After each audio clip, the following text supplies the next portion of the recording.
Yes, g'day everybody. Welcome back to the 7 Tackles Set NRL SuperCoach podcast. I'm your host, Braino, joined by the SC Whisperer. And mate, I tell you what, the last 48 hours, it has been a journey. I'll tell you what, I've been playing since 2016 and been making content since 2020. It's been the biggest 2 days I can imagine. I can ever remember. It's been insane. I'm not even joking when I say that my phone has been like hot to touch. My screen time has been well over 10 hours for the last 2 days, which is just insane. But yeah, what a change, and it's going to be really good.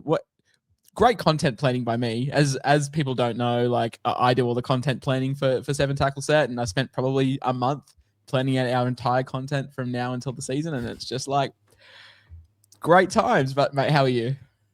Yeah, well, obviously with all of the changes that have come over the last 48 hours, I think it is. I mean, we're recording on the 7th of February at about 8:30 at night, so it's like half time in the second trial game, and the last 48 hours have been pretty full on, and we've been kind of diving into spreadsheets and, looking at numbers, comparisons, and all sorts of other stuff. And we'll talk about that a little bit later. And of course, this is a draft show, first of all. You're probably looking at the thumbnail or looking at the title of the show and going, what are these guys talking about?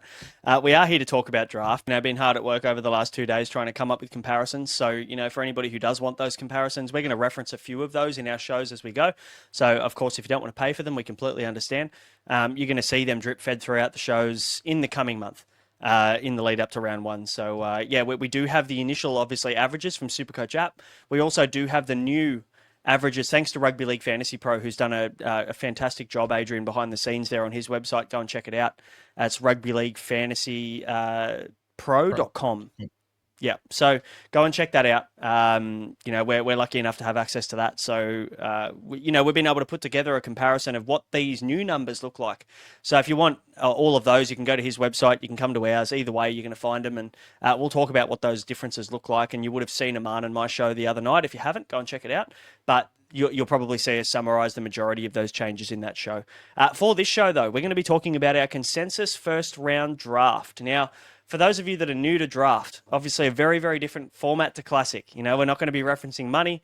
We're not going to be referencing ownership percentage or anything like that. We're just purely going to be talking about ADP, and ADP stands for average draft position. So for anybody who has played an NBA fantasy or NFL fantasy football or whatever it be, you probably are familiar with this format. But if you haven't, Josh, I'm super excited to talk draft. I probably enjoy draft a lot more than classic, if I'm completely honest. I feel like there's more tact in it. It's more inclusive in terms of being able to, work with other people on trades. And I don't know. I just feel like I enjoy the concept of it a lot more. So I'm really looking forward to talking to the people about it. What's your best little summary of how people can kind of differentiate classic and draft? There's one Nathan Cleary. There's one Nicho Hines. There's one Payne Haas. There's not... everyone doesn't get them, right? We like to advocate for playing with 12 people. I think we think that's the best balance. We like 17 rounds of drafting, and it's a snake format. You can do a ladder, but we prefer snake. But basically, 1, 2, 3, you all pick one player, and it's the same as like a rookie draft in the NBA or the NFL or anything like that. You get that player. If you take a big swing on a pod or a big upside guy and it pays off, he's yours for the season, and that's a league winner. So it's I enjoy draft so much, and I'm really keen to talk about it for the next couple of episodes. But if you haven't played it before, grab some mates and play it because it's absolutely unreal.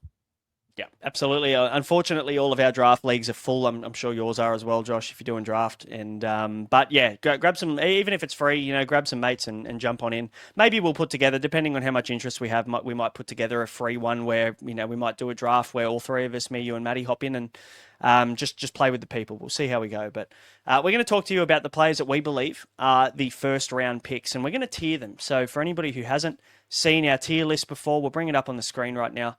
You're going to see the 4 tiers we're going to shove 20 players into, essentially. So, of course, we've got the top 20 in ADP on the screen there, as you can see. We're going to categorize them into who that we believe are the top 3 picks.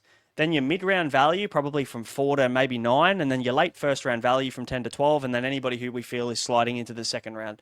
And Josh, look, obviously with 20 players on the board, we're going to have 8 players that we believe are going to be sliding into that second round, I should say.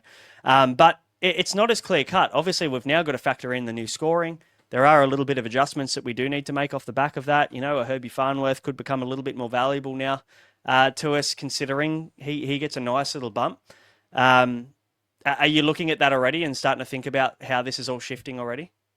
Yeah, but also tactics as well, right? Like if suddenly, like, it's all well and good to have draft boards and for us to tell you where to draft people, but if people in your league take like 4 halfbacks that we didn't expect and they go on a run, like, you need to shift, right? A guy that you may have had at 15, you might need to take at 10 to ensure that you get, the top end of that position. That's why it's so tactical. It's so fun. But yeah, 20 names, in theory, 12 spots to break them down to. But yeah, Super's looking forward to it. And there's definitely some changes in the scoring. And there's some guys that are probably going to be entering top 5 conversations that we weren't ready to have just 2 days ago. It's always the way, isn't it? Just throw a cat amongst the pigeons with, 3 weeks to go until we have to make our drafts at least. Like, and if you are in a league that is coming up sooner, please draft as late as you possibly can, so that you've just got a bit of clarity around, what the scoring changes are going to be with the runs and everything else going on. But 2, like, the last thing that you want to do is draft. And we've had conversations with people in the Discord, Josh, where they've drafted already, and it's this first week of February. And I had a bloke that drafted his home league Wednesday night. It was just brutal. That's rotten. Yeah, and look, sadly, that's what happens when you draft early. And of course, no one's ever going to look at this and go, yeah, I knew this was coming. But this is the reason why you draft late, is because, look, sadly, in trial matches and things, we do see injuries, we do season-ending injuries. And if you've drafted that player and they go down in a trial, it's just the worst type of scenario. You've pretty much paid money to enter a league and tank your league from week 1. So yeah, draft as late as possible. I'm assuming we'll be drafting in 2 weeks' time. It'll be the weekend before the Vegas weekend. So yeah, that's what we would recommend as well. But mate, enough chit chat. It's 10 minutes. We've made the people wait. Let's have a chat about what this first round looks like and who we believe the top 3 picks are. And I guess it's probably open to maybe 5 or 6 guys, in my opinion, that could probably slot into these top 3 picks. Now, Payne Haas, of course, we're going to talk to you about those changes, I guess, that we've seen in the difference in scoring. And Payne Haas gets a nice little 3.8 point bump, Josh. So he goes from an 87.2 average to a 91 average last year, just based on the changes in scoring. Does that make him like a borderline top? Well, I guess he's a number 1 pick potentially at the moment. He is the highest. He has the highest ADP in the game at the moment. Yeah, he's not the consensus one, I guess. Like, he's the number 1 overall pick. Probably not somewhere where I'd go. I'm looking at guys that are probably more available throughout the season that are going to be looking to play that 24 games. But I'll tell you what, if you end up with Payne Haas, you're not upset. He is now, if we look at sort of averages, he's the second best average behind Herbie with a 91 flat with the new adjusted scoring. So he's definitely in the top 3 consideration. It's tough, right? I've probably put him in, maybe mid-round value, because I'm just sort of steering away from guys that I don't want to have commitments over Origin to, and looking at probably some more softer final schedules for the guys in my top 3 that are locked. But if he goes at 4, he goes at 5, he goes at 3, it's much of a muchness. Yeah, I think Payne, we have to lock him in as a top 3 pick. Payne Haas, I think it'd be silly not to have him as a top 3 pick. Now, the next man is Nathan Cleary, and I think a lot of people were panicking with the new scoring, and it's worth saying, initially we thought halfbacks were going to cop a little bit of a hit. Not so much anymore, thankfully, now that the run meters have been added in, or the all runs category has kind of been added. So he went from an 84.5, and then initially we thought he was going to cop a bit of a hit back down to an 83, but now he's bumped up to 90.3. So for me, that probably that solidifies him as a top 3 pick for me. I think if you've got a top 3 pick and he falls to you at 3, you lick your lips, you say your prayers, and you say thank you. And you take Nathan Cleary at 3, because even if he falls past the top 2, I think you've got a steal at number 3 with Nathan Cleary. What do you think? Halfback is the biggest gulf between 1 and 2. So Nathan Cleary sitting at 90.3 with Nicho Hines sitting at 80.8. So basically 10 points. For me, that locks Cleary in to be a top 3 pick for me without a shadow of a doubt. It's a pretty clear-cut decision to make. Now, of course, this is where things open up. And I believe you can probably go in maybe 3 or 4 different directions potentially. I think I couldn't really talk you out of James Tedesco.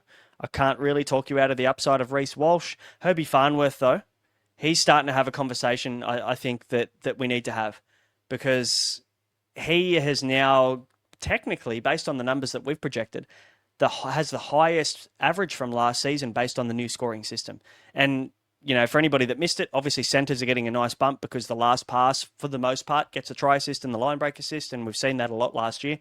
Herbie Farnworth, I think, comes into the top 3 conversation. I just don't know how comfortable I am putting him ahead of those fullbacks that rack up those massive run meters and all that. And of course, Nicho Hines is probably another guy that I would throw into this conversation too. So I'd say that there's 6 players we should be discussing.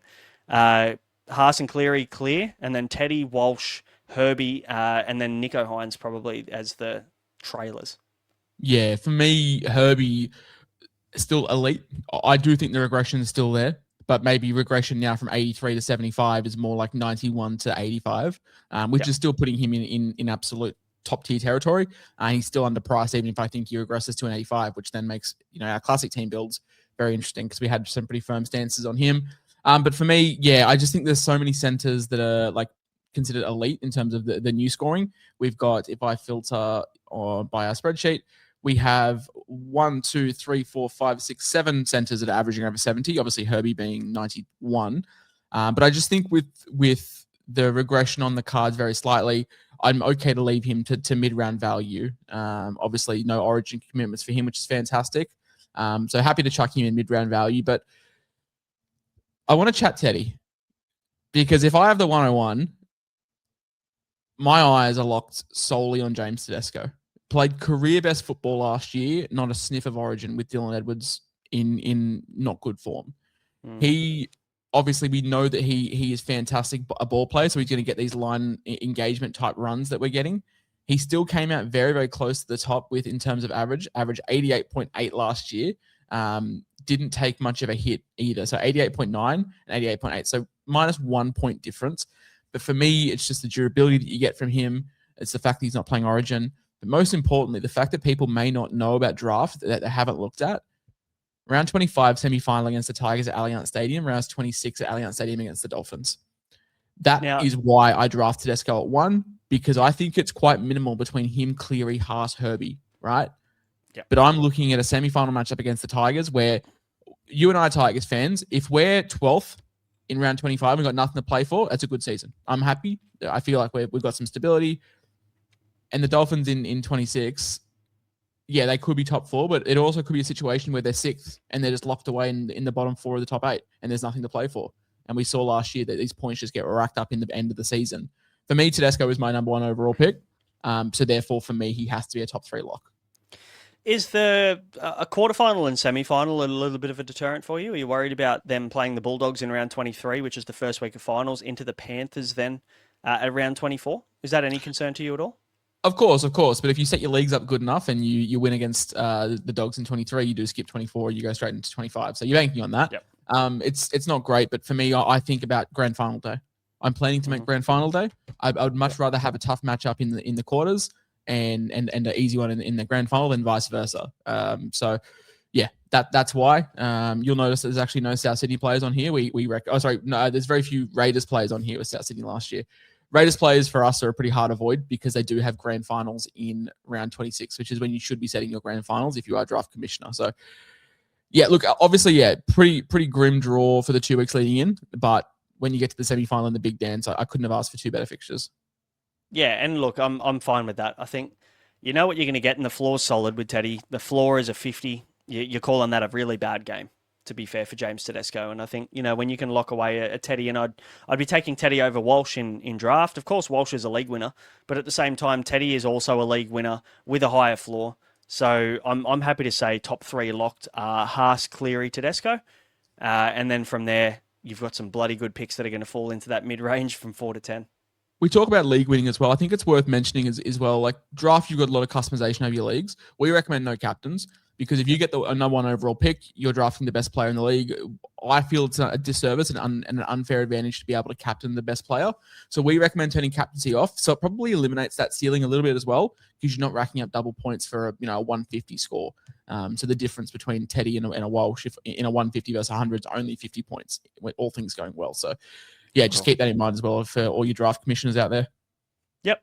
Good call. Good call. All right, now we're moving into the spicy end of things where we could throw a fair few at you. We've got Walsh, we've got Terrell May, we've got Scotty Drinkwater, Nicho Hines, Hudson Young's going in the first round territory for ADP at the moment, which I disagree with heavily, because obviously you just mentioned the Raiders have the bye in the grand final week.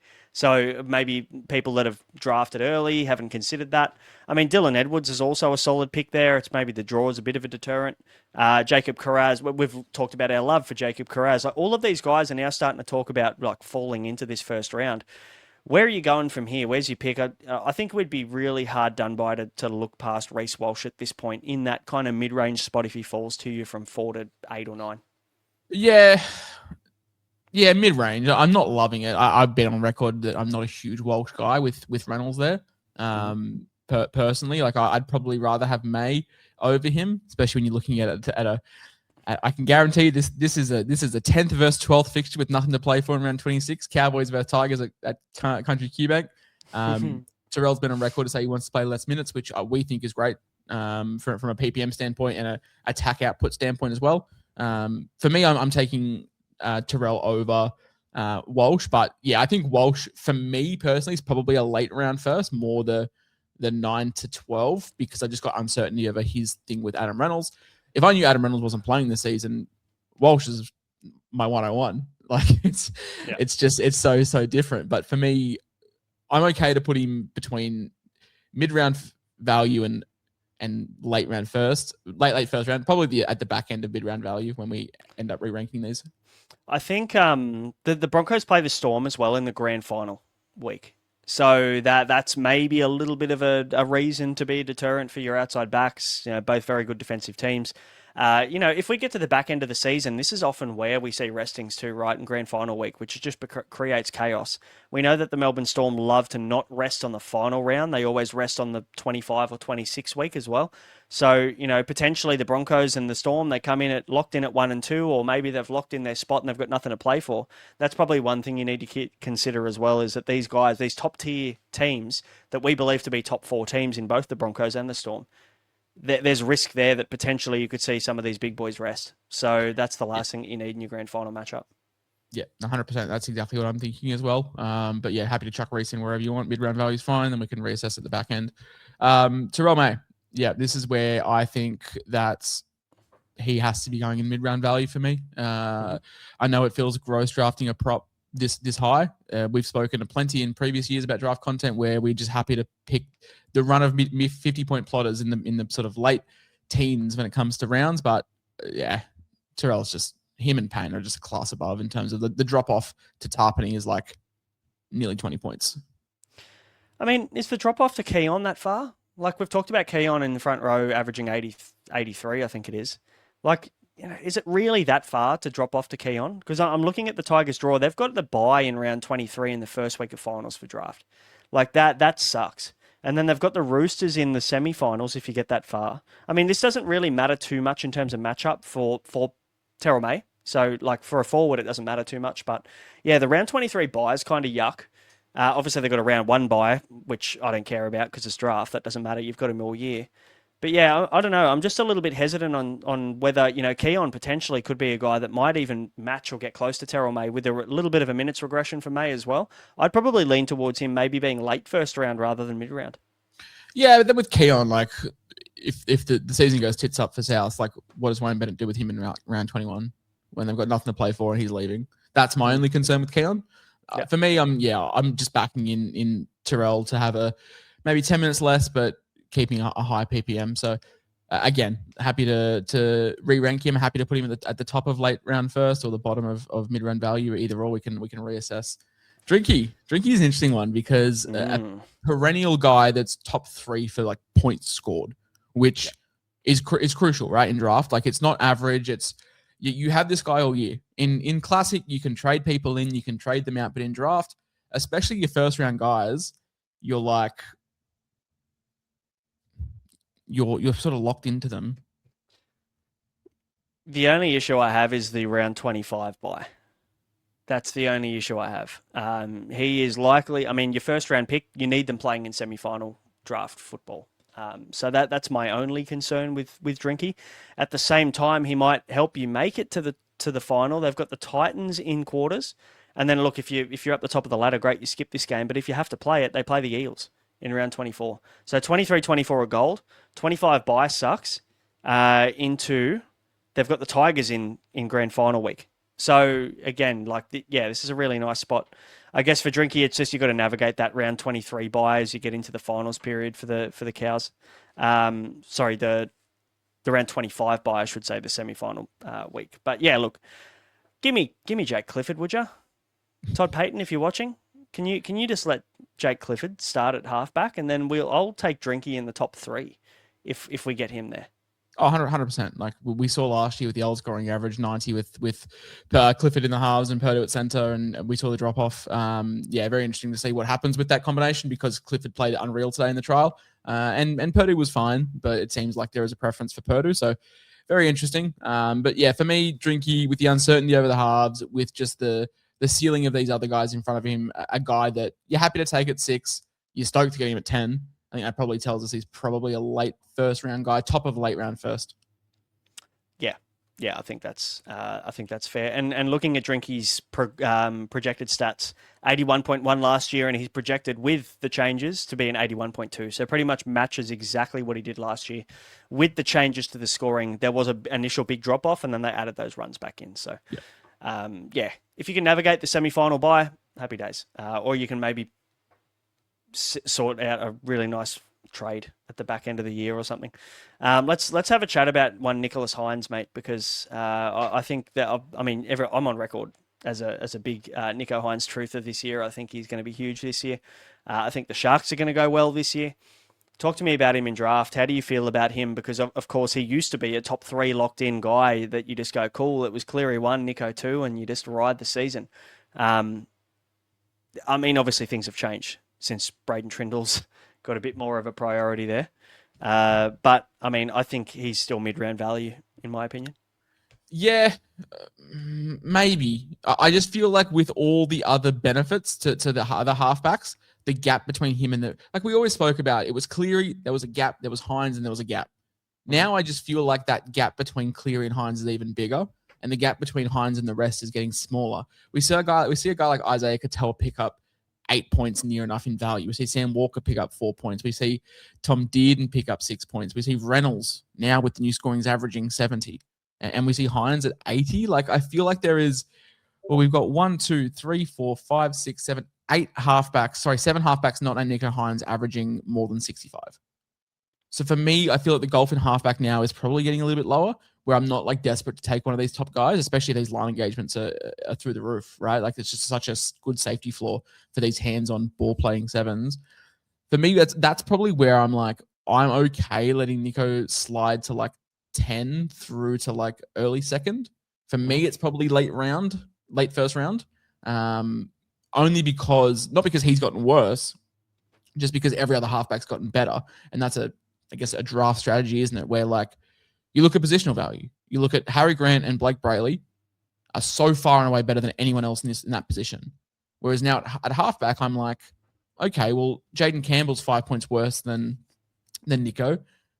I think Jayden Campbell is going to be quite slept on in terms of ADP. I think Sam Walker is going to be slept on in ADP. And I feel like I can just get one of these other halfbacks later on. If I don't get Nicho in the first round and I'm forced to take Jayden Campbell midway through the second, I'm not upset. And that's a beauty of draft strategy, isn't it? That's why I love draft so much. You can go so many different ways. And look, like you can punt a certain position if you really want to. And for the most part, I think the most popular draft strategy is to punt hooker. You miss Harry Grant in the first round, 2 rounds, then you just wait and you pick up a Sam Verrills in the 9th round. You can punt halfback. If you miss Nathan Cleary, you miss Nicho Hines. There's so many good options in Campbell and Katoa and Walker and you can go down the list and honestly, you'll be able to find one of these, what we would consider to be a classic gun priced at 600K plus. You'll find them in the 6th, 7th, 8th round. So, and again, Adam Dewey at 111 ADP right now. Like, you tell me you wouldn't be happy taking Adam Dewey in the 9th round. Like, that's just crazy value. So again, yeah, you're right. I think I'm massive on Nicho this year. So that's if probably... If you're looking at, like, if you're playing a 12-man league, right? So there's 12 halfbacks have to come off the board. Adam Dewey is the 13th halfback on the list filtered by average, and Luke Metcalf and Tanner Boyd take up 2 spots, and they come from one team. So Adam Dewey is the 12th worst halfback, and he's averaging 62 with these new scoring systems. Do you think 18 points of Nicho Hines to get him in the first round, is that worth it? I don't. That's me personally. So I'm happy to let him slide into the late first. And yeah, if I don't get him, I'm not upset. Completely fair. Let's have a chat about Hudson Young. I think this is wild, and I think I know exactly where we're going to put him straight away. So let's just put him into sliding into second. Honestly, I'd maybe even sliding further than second. But his ADP at the moment is, I think, 9 or 8. So obviously people are overreacting and looking at averages on last year and going, cool, I want that guy. Anybody who's drafting this early on, maybe are just kind of following the crowd so much and doing the old filter on last season's average. So fair enough. But at the same time, I think this is a very, very easy decision with the round 26 bye. If I had the first or second pick, that means I've got the first or second pick in the third round. If Hudson Young was there in the third, that's where I'm like, okay. I've got no interest in the first 2 rounds. Not with a guy with a bye in the grand final. No. It's a very easy decision. Different story, right? Like if you're looking at like a Matty Nicholson, I guarantee Matty Nicholson will be very much underdrafted, or like a Corey Horsburgh, right? If you're getting those guys in like the 7th, 8th round, you're like, okay, cool. I've invested less capital and I'm happy to have more guys there. But for like my marquee man, even my second marquee guy in the second round, I just want no part of the Raiders. Yeah. The draw is putrid. You can't have your first round pick cannot be not playing for you when it matters the most. So yeah, definitely not. And I think we can go ahead and put Joseph Tarpany in that category as well, just straight away. The same applies sadly for Taps. Dylan Edwards, mate. He's obviously coming off a pretty good season. Of course, it was inflated by some goal kicking when Nathan Cleary was out. So maybe you got to factor that in. But based on our numbers, how is he looking for 77.8 down from 79.5. Factor in the loss of goal kicking as well. So it's probably sitting somewhere in the 74 to 75 true value. Again, I just think there's so many good fullbacks, right? So if we think Dylan Edwards is more closer to, say, 75, you're getting a guy in Hamiso at 72 in terms of projection average, thanks to Adrian. Like, I think they're more closer in value. So for me, I'd let Edwards slide into the second. I think I agree. Jacob Kiraz, we're both high on Jacob Kiraz, and I think there's a narrative to take him early. The Dogs. I haven't actually looked at their schedule for the grand final setup, but I might do it while you talk. But talk to me about Jacob Kiraz. Obviously, the changes to the scoring haven't necessarily been too drastic for him. He's copped a nice little bump there, and a lot of wingers have actually gone backwards or maybe stayed the same. It's the centres that have got the really big bump there. But for Kiraz, he's got a nice little 4.5 point bump off the base of the new scoring system. So does this mean that he comes into first round value for you? Factor in the fact that he's also underpriced from games he played at fullback as well. We know that he had an average of 79 without the new bump. He also takes on the Rabbitohs in 24, the Dragons in 25, Penrith in 26. Again, a side that's notorious for resting late in the season, and then it doesn't matter what happens after that. So grand final week against a Penrith side that could be resting players is not as scary as first thought. Also a CommBank as well. Yeah, which is fine. Like Western Sydney Dogs fans will pack it out. A pretty good ground for scoring as well. Kiraz at 80.9, so 81 average. He's a guy that I'm okay taking. Like if I had the 9th overall pick and some things didn't fall my way, I'm happy to take Kiraz. Yeah, I'm with you on that. Mark Nwanga-Tuaze. I mean, look.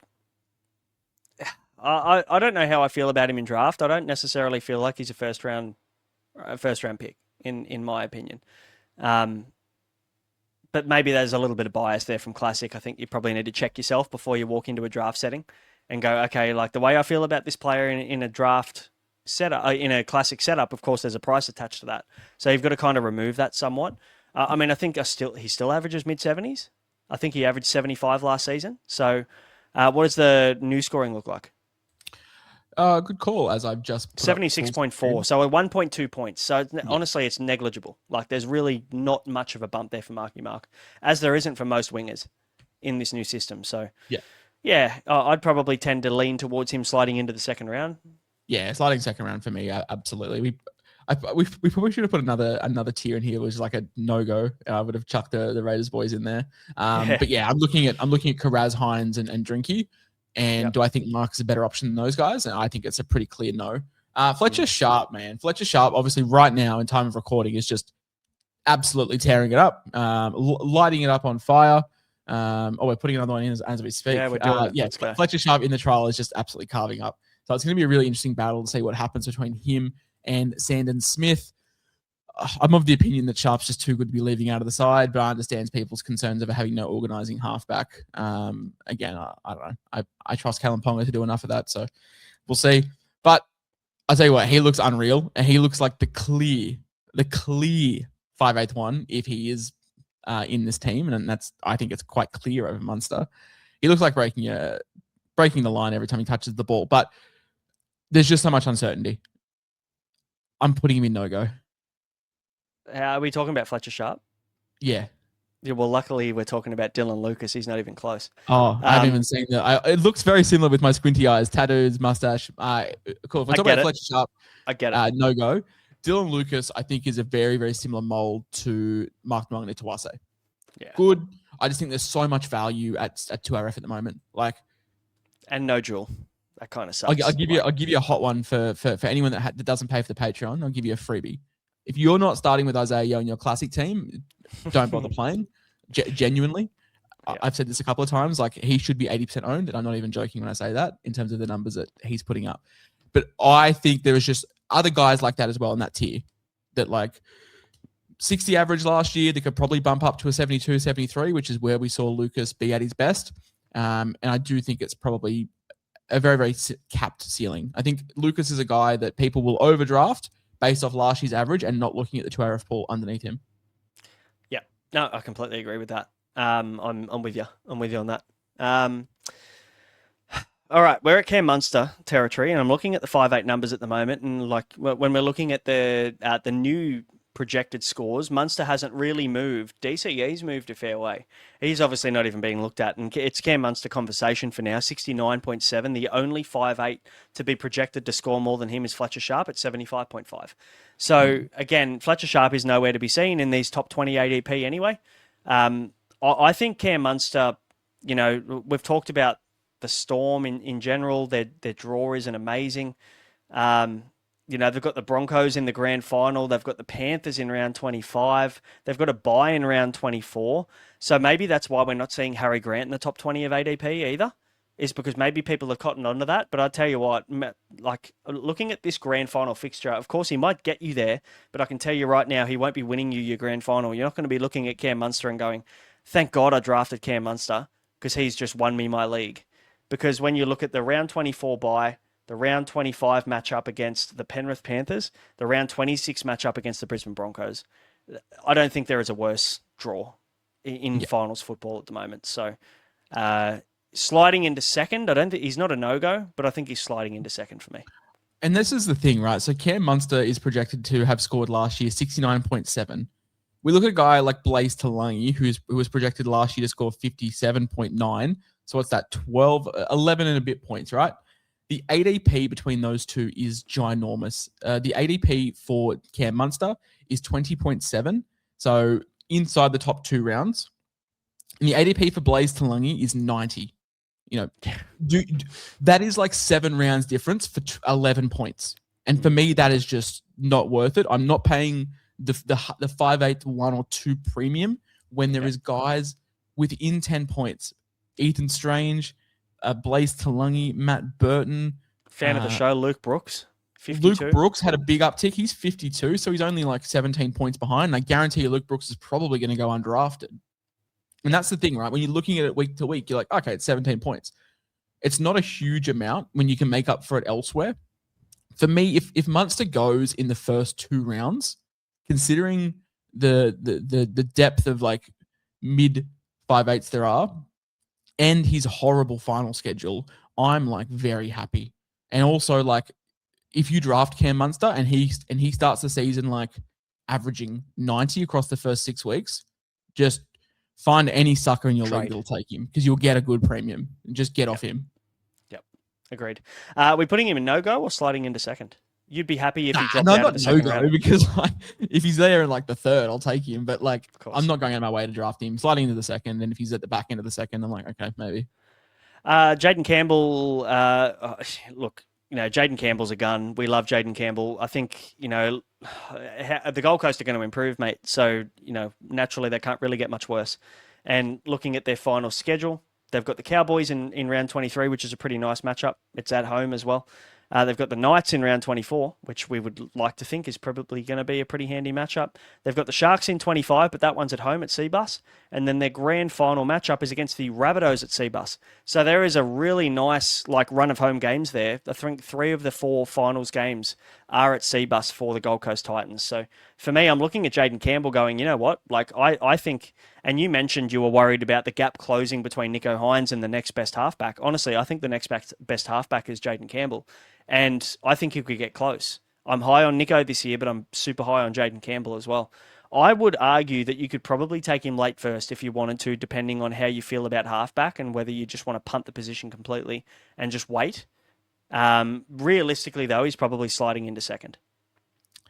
Yeah, a guy that I'm not going out of my way to take, purely down to the fact that look at a guy like Tom Dearden, right? So Jayden Campbell, we expected him to score 74.7 points a game last year, with a pretty good finals schedule with an ADP of 21, so inside the top 2 rounds. We look at a guy like Tom Dearden, who has an ADP of 53.5, so that's 33 spots different. That's nearly 2.5, 3 full rounds. Tom Dearden has a final schedule of the Knights, the Sharks, the Rabbitohs, and the Dolphins. Sorry, the Rabbitohs in the grand final, Sharks in the semi, Knights, and then... So I'm looking at the Titans, my apology. I'm looking at their schedule. It's nice, but I am looking at other value. We've seen these ball dominant halfbacks really shoot up in terms of their line running engagement, and we'll explain that more in some classic podcasts. But I'm looking at round 26 against the Tigers for Tom Dearden. Around 25 bye hurts him, but the Eels, the Titans before then, mate, there's only 3 points difference between Dearden. I'm using him as an example, but there's a guy like Adam Reynolds who averages 70. Jamal Fogarty averages 69. I feel like there's Cleary, and then there's a bunch of guys that are being overdrafted, and there's people that are raising the floor. If I can get Jayden Campbell at the very back end of the second, fantastic. If I can get him in third, slam dunk, but I'm not sure I'd be taking him early in the second round. Okay. So are we saying sliding into second? Okay. I honestly, maybe I'm a bit higher on Jayden Campbell this year than you are. I know you're super high on Tino though. So again, how much do you prioritize front row forward? I think when you look at the breakout of Terrell May, it's Terrell May and Payne Haas. Then it's been daylight for the most part, but I'd argue that Tino could probably go close to matching Terrell May with a regression in minutes this year from May. And, we saw Tino only play, 50 minutes, average 50 minutes last year? 58, I think. Yeah. So probably very similar. I mean, average 71.3 on new scoring. We expect a bit of a bump because more responsibility, playing front row. We would imagine more hit-ups and just less sort of those engagements, but I still think he has that in his game. Again, there's guys here. I would put Tino... I would still take Dylan Lucas over Tino, personally. So for me, that would put him at the bottom of sliding into 2. Yeah. Yep. Yeah, that's fair. I think, the one thing we need to consider is we've only picked 9 first-round picks here. So realistically... But that's fine, though. I don't think we need to have 12 bona fide, you have to draft it, because I think it's quite fluid. I think at the back end of the first, it's quite fluid, right? It depends on what's happened. If there's been a run of a position, then you might need to adjust. I think Kiraz is a guy that I'm comfortable taking in the first round. Mm-hmm. Edwards, I'm not comfortable doing it, but if I had to do it, I'm okay, that's fine. It's not the end of the world. That's probably where my cutoff is. Yeah. Yeah, and I'd agree. I think that Edwards could probably be that late first round if we need to slide someone up there. But for the most part, there's a bit of tendency there. It's a bit of a risk. Val Holmes is next. Now he comes in at around that kind of late second round ADP, around that 20 mark. Of course, he does get a nice bump with the new scoring system. So, he went from 4 try assists to 9 try assists. Looking at the improvements here, we're looking at Val Holmes going from a 75.1 to an 80.6, so that's a nice little 5.5 point bump. Is that enough for you to compete with Kiraz, do you think, this year? I know you're a big classic fan of Val Holmes. Does that transfer to draft? Yeah, absolutely. Like, I love. It's tough because of the origin, but like, love Val, love the improvement, love the goal kicking, love the line engagements. Like, all really, really good ceiling plays, floor plays for him. I tell you what, not a bad little final schedule. Dolphins in 22, Sharks in 23, Tigers in 24, Dogs in 25, but it is at Allianz Stadium. And then the Manly Sea Eagles at Four Pines in 26. That reeks of a game of nothing to play for, which is great. I don't think Val's the kind of guy that would get rested. I think he'd just play if he's not injured. So, yeah, I really like Val. I think if we wanted to extend the late first round brigade, I think Val can join the club. I'm with you on that. Yeah, agree. And when you can get a goal kicking centre wing that averages 80, I think that needs to be considered in the first round. You know, like when we're looking at the numbers that we've projected and the changes here, like the players combined that we've got that average above 80, there is 12 players exactly that are projected to average above 80. So, you know, and that's based on last year's scoring, of course, if you think there's going to be a regression somewhere. But I think that the Dragons, if anything, are going to be a bit better. They're going to get more cohesion with that left edge is obviously going to be a very popular edge, and I think they're going to get better. Val Holmes is going to be in the thick of it. Blake Brayley, mate, a bit of a surprise to not see 1H Grant here in this list. Blake Brayley's pipped him, which is probably just a filter by season average. I will draft that guy as my first hooker type scenario. I obviously we talked about the Storm draw. It's terrible through the finals period. So I can understand if people are tactically fading Harry Grant and looking at a Blake Brayley. I get it, but at the same time, how much better do you think Harry Grant is going to be over Blake Brayley this year? Because the numbers support it when we're looking at the changes in the scoring, Josh. Yeah, it's interesting, right? For me, I think hooker is probably just a no-go. I'm happy to punt hooker, right? I'm not saying Brayley's a no-go, but I just don't think he's going to be where I would take him. I'd take him in like the mid-third, maybe fourth, because I just don't love hooker. I just think if the best player in your position is averaging 71, when I'm looking at center wing and I'm getting a guy like Bradman Best, who averages 70.5 as the center wing 8, I'm looking at fullback where a guy like Tom Trbojevic is the fullback 8, averaging 70. I'm looking at 2RF, where, goodness me, Jaden Sewer is the 2RF 15, averaging 66.2. Like, I'm done with hooker. I'm done with Grant in terms of a draft standpoint.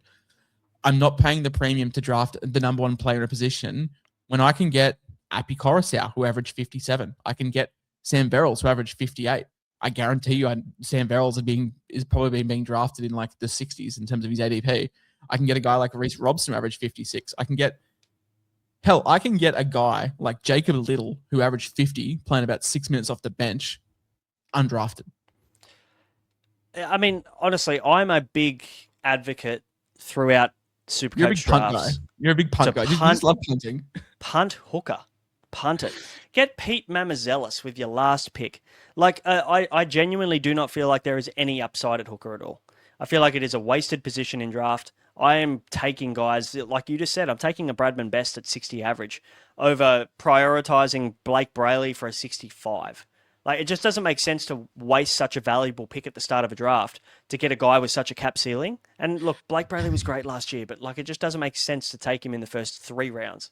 Sam Verrills, his ADP is 121, and he is averaging 12 points less than Blake Brayley for a guy that is going to be in like the 10th, 11th round. Mm-hmm. And this is exactly why, and this is league-winning stuff. If you can get someone who goes within 10 points, but you make those points up elsewhere in other positions, which I'm guaranteeing you will if you target center wing, you're targeting fullback, you're targeting those higher upside positions, and someone who goes and grabs Harry Grant, Blake Brayley, the top hookers in the first 3 rounds, have wasted a really valuable pick on a guy that could be getting you 80 a game. It just doesn't make sense. So yeah, I'm a big punt hooker guy. Sam Walker, to wrap this one up, mate. Obviously, we like Sam Walker.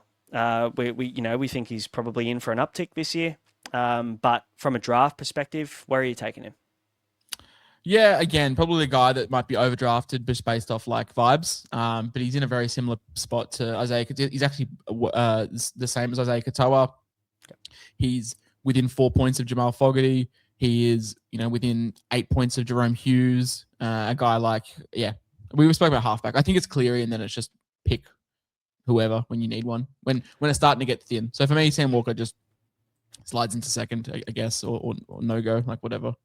Yeah, I think either or is fine, to be honest. It just depends. And again, we can go and tell you that this is what we think these players should be drafted as. But again, if you see 4 or 5 front row forwards go off the board, you've got to scramble to try and get one, or get a decent one. If you see 4 or 5 halfbacks go off the board in your first 2 rounds, you need to prioritise getting a halfback that is going to be playable and serviceable throughout the season.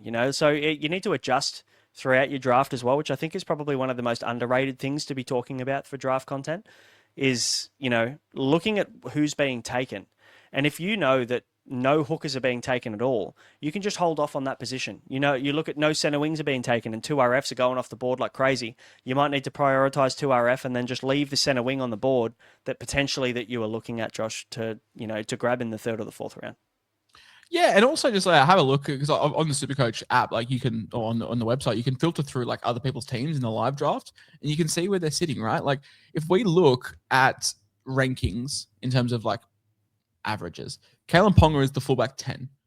If you know that there's 9 people in front of you that have drafted a halfback, a fullback, and you're playing a 10-man league, you just don't take a fullback until like the very end, because you're going to get a decent one. So just having a bit of awareness. Jareem Buller is the fullback 12. Like Jai Gray is the fullback 14. Like just be a little bit observant about what's happening around you, and then you can just wait and just pick up something at the end. I do it with front row forward all the time. Like I will just draft my 2 starting front row forwards in round 16 and 17, and they're guys that will score me 52 points. And I'm like, fantastic. Because like, there's a million of you guys that will average 50, and that's great. Yep. It's Tavita Totola and Daniel Saifidi. Daniel Saifidi and Tavita Totola are like draft staples, like guys that you can just set your watch to. Yeah. And look, Corey Jensen for a couple of years. Yeah, absolutely. Even last year, he was okay when he got minutes. Like, and this is the thing, and we won't drag this out any longer, guys. That is our consensus round 1. We're giving our thoughts on, of course, plenty of draft content this year. It is our, let's call it draft week. We've got about 3 or 4 episodes of draft coming to you over the next week, so keep an eye out for that. If you don't play draft, I'd recommend you give it a go. Definitely a fun format to do, and very sociable format for those of you that love getting into it and love getting into chat. So, get into draft this year. Now, of course, we're going to be coming to you with some late round flyers as the next show. We're looking forward to that. We've got 8 guys that we really like that are actually being drafted outside the top 150 ADP. So there are some absolute crackers, and I'm going to bring you the 2RF 69 giggity in that show. But this is where you win your leagues, right? Like we're splitting hairs between Haas and Walsh, or Haas and Cleary. It doesn't matter. Where you win your leagues is mid-round. It's getting guys that are severe.